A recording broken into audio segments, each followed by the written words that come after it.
Bismillahirrahmanirrahim. Assalamualaikum warahmatullahi wabarakatuh.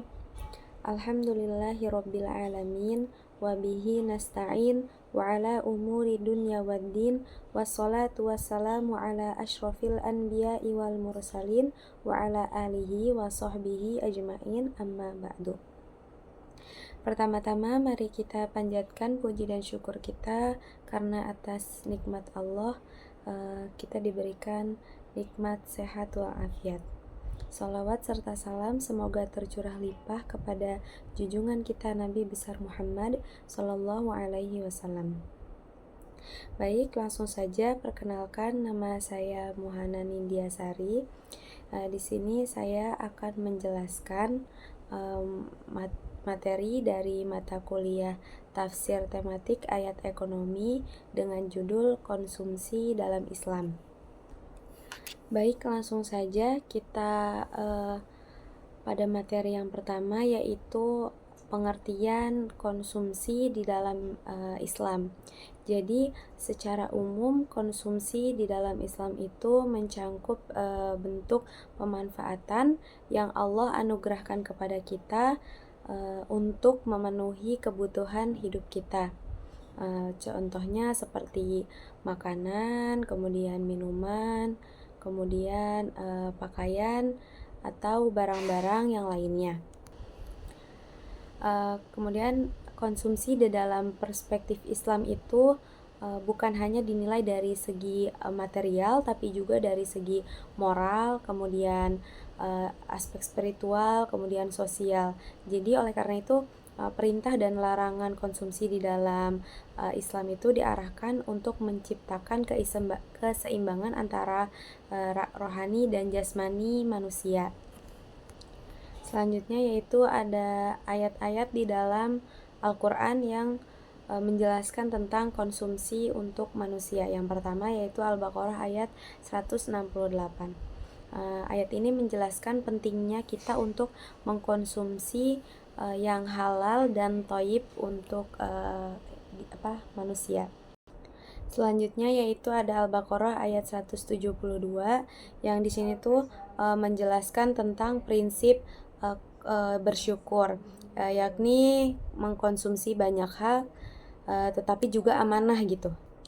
Kemudian selanjutnya ada Quran surah Al-A'raf ayat 31 yang ayat ini tuh menjelaskan larangan untuk israf atau berlebih-lebihan. Ayat selanjutnya yaitu Quran surah Al-Maidah ayat 3 yang di dalam ayat ini tuh menjelaskan bahwa larangan Islam untuk membiarkan manusia mengonsumsi apapun. Jadi kalau dalam Islam itu ada batasan moral dan spiritual untuk memilih makanan atau mengonsumsi makanan. Kemudian yang terakhir adalah Quran surah An-Nahl ayat 114. Di sini juga arti dari ayat ini yaitu makanlah dari rezeki yang Allah berikan kepada kalian yang halal dan baik, dan bersyukurlah kepada Allah jika kalian hanya menyembahnya. Jadi di Al-Quran Islam itu mengajarkan untuk kita mengonsumsi makanan-makanan yang halal dan juga thayyib. Selanjutnya yaitu prinsip-prinsip konsumsi dalam Al-Quran. Yang pertama, prinsip halal dan thayyib.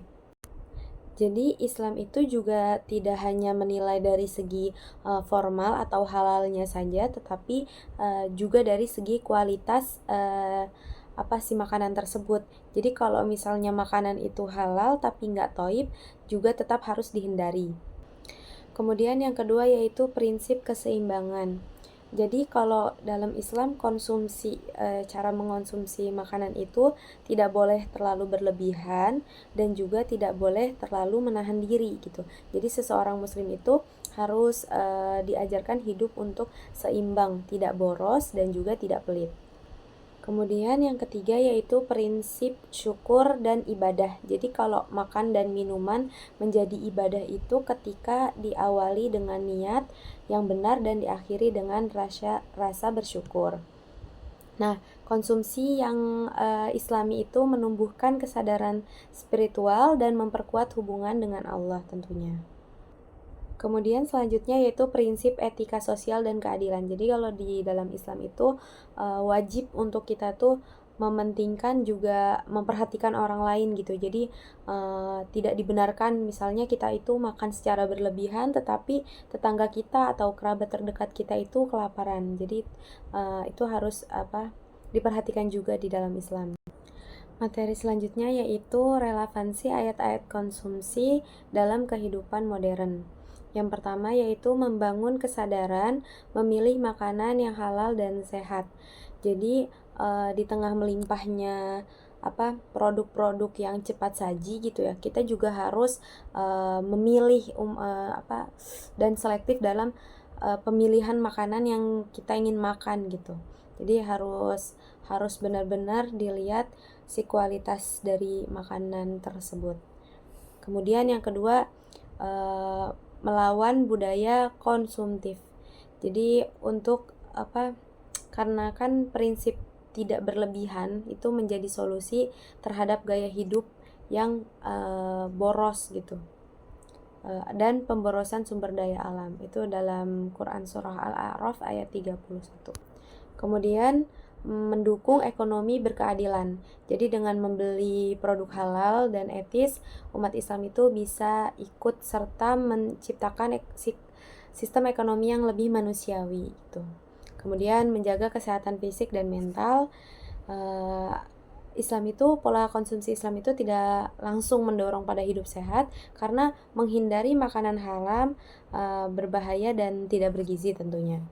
Jadi pada kesimpulannya Islam itu mengatur khususnya di dalam Al-Quran itu mengatur agar kita itu bukan hanya memilih makanan yang halal atau haram, tetapi juga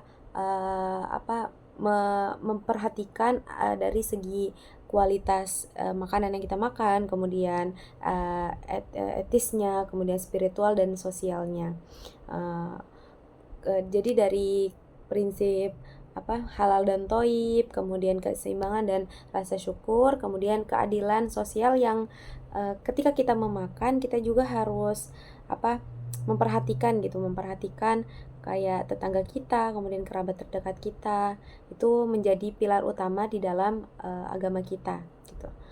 Jadi Islam itu mengajarkan untuk sangat sangat peduli gitu kepada kerabat terdekat kita. Jadi ajaran Islam ini sangat relevan untuk menjawab tantangan-tantangan kehidupan modern ini, yang dimana kehidupan modern ini udah dengan gaya kehidupan yang konsumtif dan materialistik gitu. Jadi untuk kita diperlukan untuk sadar akan memilih makanan yang akan kita makan gitu. Harus banyak-banyak sadar lah.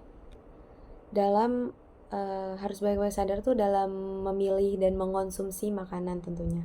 Mungkin cukup itu saja yang bisa saya sampaikan, kurang lebihnya mohon dimaafkan. Wassalamualaikum warahmatullahi wabarakatuh.